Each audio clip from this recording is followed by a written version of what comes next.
Hello বন্ধুরা, আমি তোমাদের আফরা আপু। কেমন আছো তোমরা সবাই?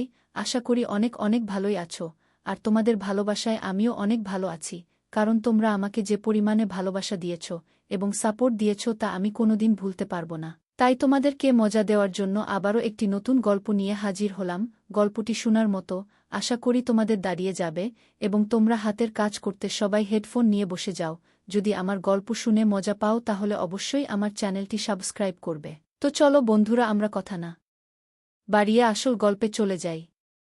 আমার স্বামী আমার ছোট ফুফুর বাড়িতে গিয়েছিলেন কিছু টাকা ধার নিয়ে বিদেশে যাওয়ার জন্য। কিন্তু আমার স্বামী আমাকে ছেড়ে বাড়ি ফিরে গেল। রাতে খাওয়া দাওয়া শেষে খালুকে টাকার কথা বললাম। আমার শালিকা বলল, আমি টাকা দিতে পারি, তবে একটা শর্ত আছে। বন্ধুরা, আমার স্বামী বিদেশে যাওয়ার চেষ্টা করছে। ইদানিং রাজমিস্ত্রির কাজ করে সংসার চলে না। প্রতি মাসে কিছু টাকা খরচ হয়। গত ৩ বছরে প্রায় ৪০,০০০ টাকা খরচ হয়েছে। টাকার পরিমাণ দিন দিন বাড়ছে। আমার স্বামী প্রবাসী ভিসার প্রস্তাব দেন, তবে ভিসার জন্য প্রায় ৩,২০,০০০ টাকার প্রয়োজন। কিন্তু হাতে টাকা জোগাড় করার কোনো উপায় নেই। একদিন আমরা বসে আলোচনা করলাম যে শহরে আমার স্বামীর ২ চাচাতো ভাই আছে। তাদের বাড়িতে গিয়ে আমরা সাহায্যের কথা জানতে পারি কিনা। আমরা দেবরের বাসায় চলে গেলাম। দেবর অবিবাহিত এবং সরকারি ভালো চাকরি করে। তাছাড়া তার আয়েরও কমতি নেই। সে জানালো বিয়ে করার পরিকল্পনা রয়েছে তার। বিকেলে আমরা দেবরের বাড়িতে পৌঁছালাম। তিনি আমাদের দেখে অবাক হলেন। তিনি জিজ্ঞাসা করলেন, আপনারা কোথা থেকে এসেছেন, কিভাবে আর কী উদ্দেশ্যে এসেছেন? একসঙ্গে অনেক প্রশ্ন করে আমাদের শুভেচ্ছা জানালেন। আমরা ঘরে ঢুকে হাতমুখ ধুয়ে ফ্রেশ হয়ে নিলাম। দেবর বাড়ির সবার কাছে জানতে চাইলেন এবং আমরা তাকে আমাদের বাড়ির সবার কথা বললাম। আমি তাকে কাজের স্ত্রীর সাথে আমাদের সবার জন্য রাতের খাবার প্রস্তুত করতে বললাম। তবে আমি তখনই আমাদের উদ্দেশ্য সম্পর্কে কিছু বলিনি।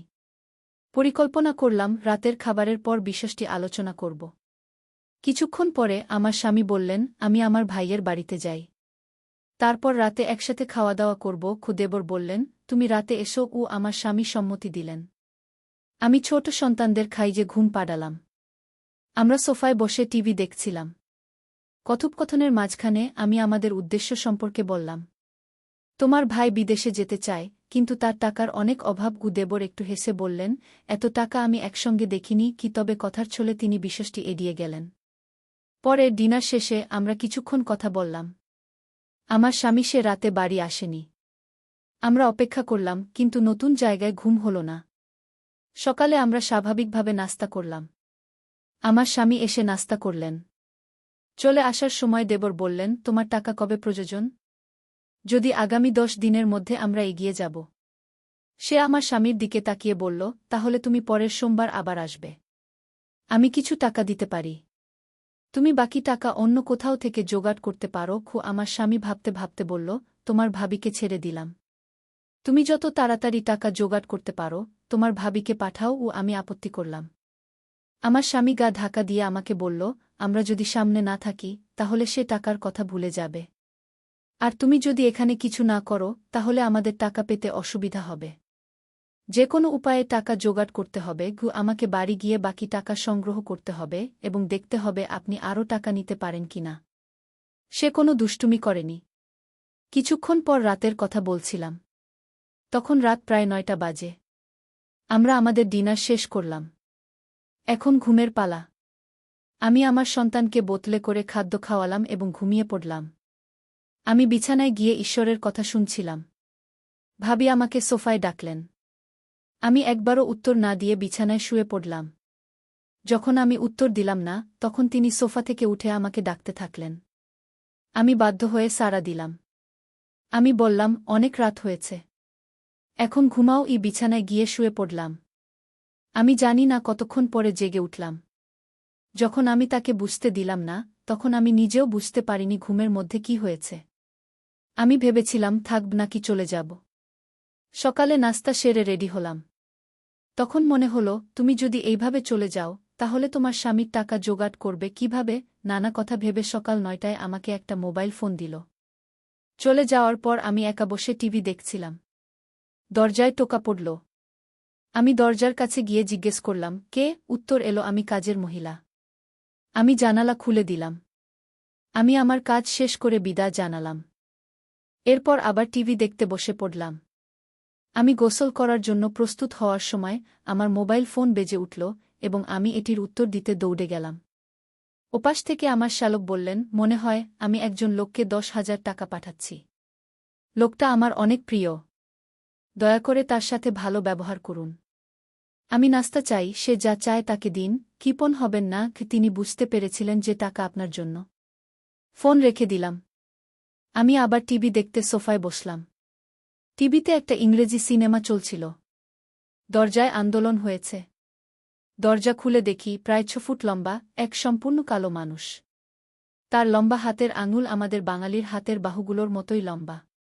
মোটা লোকটা বাংলায় বলল, আমি আসতে পারি? আমি হেসে বললাম, হ্যাঁ। তিনি আমাকে 10,000 টাকা দিলেন। তিনি আমার দাড়ি পছন্দ করেছেন। বিদায়ের সময় আমি কেঁদেছিলাম। তিনি আমাকে বললেন, কান্না করো না। সম্ভব হলে আবার আসব। সে চলে যাওয়ার সময় আমি তার দিকে তাকালাম। আমার শ্যালক অফিস থেকে ফিরে এসে জিজ্ঞেস করলেন, লোকটা টাকা দিয়েছে কিনা? আমি বললাম, হ্যাঁ। আমার জামাই অবাক হয়ে আবার জিজ্ঞেস করলেন, সে এখনও আছে কিনা? আমি বললাম, হ্যাঁ।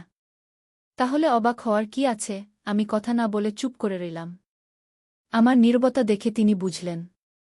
তিনি আমাকে বলেছিলেন, আমি মনে করি পৃথিবী অনেক কঠিন। কেউ কাউকে টাকা দিতে চায় না।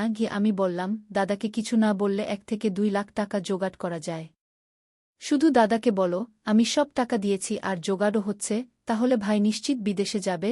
আমি আবার সম্মতি চাইলে কোনো উত্তর না দিয়ে চুপ করে রইলাম। আমার চোখ ভিজে উঠল।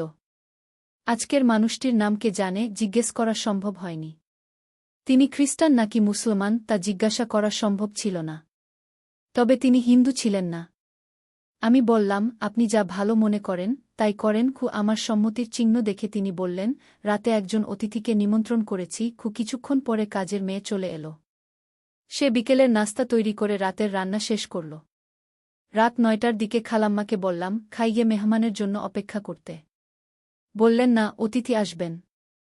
চলো। আমরা খাইনি, আমরা খেয়েছি। আমরা বসে বসে টিভি দেখতাম। সন্ধে 10টার দিকে দরজায় টোকা পড়ল। বুঝলাম অতিথি এসেছে। আমার শ্যালক দরজা খুললেন। ভিতরে ঢুকে জানতে চাইল, তোমার ভাবি কোথায়? দেবর বলল, 2 জনে একসাথে যে রুমে আছি সেই ঘরে। কি? দেবর রুমে গিয়ে আমার সাথে পরিচয় করিয়ে দিল। লোকটি দেবরকে সম্বোধন করে বলল, তোমার ভাবিকে কি দারুণ দেখাচ্ছে। আমি 1 মিনিটের জন্য টিভি দেখি। সকালে ঘুম থেকে উঠে ফ্রেশ হয়ে তারপর আমরা 2 জনে চা নাস্তা করি। জামাই সকাল 9টায় অফিসের উদ্দেশ্যে রওনা দিয়েছিলেন। তিনি বলেননি আজকে কোনো অতিথি থাকবে কিনা। তা গতকাল আমার কাছে রেখে যান, তবে হয়তো তার মোবাইল আছে। আপনি যদি যোগাযোগ না করেন তাহলে আজ বিশ্রাম নিতে হবে। দেবর চলে যাওয়ার পর আমি গেলাম বিছানায় ঘুমাতে। আমার কেমন জানি একা মনে হচ্ছে। ভুইয়া এসে দরজায় টোকা দিল। আমি গিয়ে দরজা খুললাম। ভুইয়া, ওর কাজ 1 ঘন্টার মধ্যে শেষ হয়ে গেল। আমি চলে গেলাম এবং আবার একা ছিলাম। আমি রুমের দরজা বন্ধ করে বিছানায় শুয়ে শুয়ে সব ঘটনার কথা ভাবলাম। আজ হঠাৎ মনে হলো দরজা খুলে কেউ ঢুকল। আমি ভাবলাম আমার ফুফু হয়তো আজ তাড়াতাড়ি ফিরে এসেছে। আমি শুয়ে থাকলাম। ঈশ্বর আমার ঘরে ঢুকে দরজা বন্ধ করে দিলেন। আস্তে আস্তে আমার ঘরে ঢুকল। কথা দিলাম আজ চোখ খুলব না।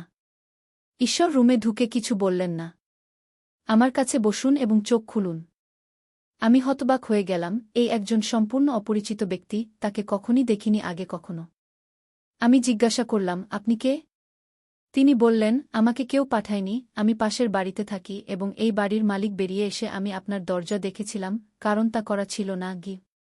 আমি একটু চিন্তা করে ভিতরে গেলাম। চলো কথা বলি, সে বলল। তোমার সমস্যার কথা শুনেছি। কি সমস্যা বললে?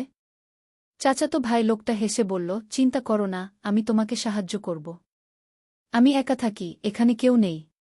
তুমি যতদিন থাকো আমি টাকা দেব। এখন সে টাকা নিয়ে বাড়ি চলে গেল আর সাথে সাথেই ফিরে এলো, বলল, কাউকে কিছু বলবে না। মেঘ চাইতে না চাইতেই আমি পানি পেলাম। লোকটা বলল, দুপুরে আমাদের বাসায় চলো, তোমার সাথে আমার কিছু জরুরি কথা আছে। অপেক্ষার আরও 3 ঘন্টা বাকি। যখন 2টা বাজে আমি আস্তে আস্তে 1 পা বাড়ালাম মালিকের বাড়ির দরজায়। আমি দরজায় চোখ রাখলাম। আমি কিছুই দেখতে পেলাম না, আমি খুঁজে পেলাম না। যখন আমি দরজায় হাত রাখলাম তখন দরজা খুলে ভিতরে ঢুকলাম। আমি দেখলাম সে রুমে ঘুমাচ্ছে। আমি তার পাশে চলে গেলাম, সে আমাকে দেখে খুশিতে হাসল এবং বলল, তুমি এসেছ। লোকটি বলল, তুমি আমার বড় মেয়ের মতন। সে দেশের বাইরে থাকে, কয়েক বছর সে বাড়িতে আসে না, সে একা বোধ করেছে। লোকটি বলল, তোমার আর এখানে থাকতে হবে না, আমি তোমাকে সব টাকা দেবগু আছে। পৃথিবীতে এখনও অনেক ভালো মানুষ আছে, যারা বিনিময়ে কিছুই চায় না। দীর্ঘদিনের জমে থাকা কথাগুলো তার সাথে শেয়ার করে প্রায় 2 ঘণ্টা পর আমি আমার শ্বশুরবাড়িতে ফিরে আসি। যখন কাজ শেষ, আমি দেবরকে বললাম যে আমি চলে যেতে চাই, সে না বলল। তারপর পরের দিন সকালে সে আমাকে বাসে তুলে দিলে আমি বাসায় চলে আসি। কিছুদিন পরে আমার স্বামী বিদেশে চলে যায়। বন্ধুরা, আমি আজ বিদায় জানাচ্ছি।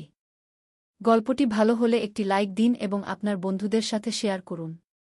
এই চ্যানেলটিতে যদি আপনি নতুন হয়ে থাকেন, নতুন গল্প পেতে চ্যানেলটি সাবস্ক্রাইব করতে ভুলবেন না। আগামীকালের নতুন ভিডিওতে দেখা হবে। ধন্যবাদ প্রিয় বন্ধুরা।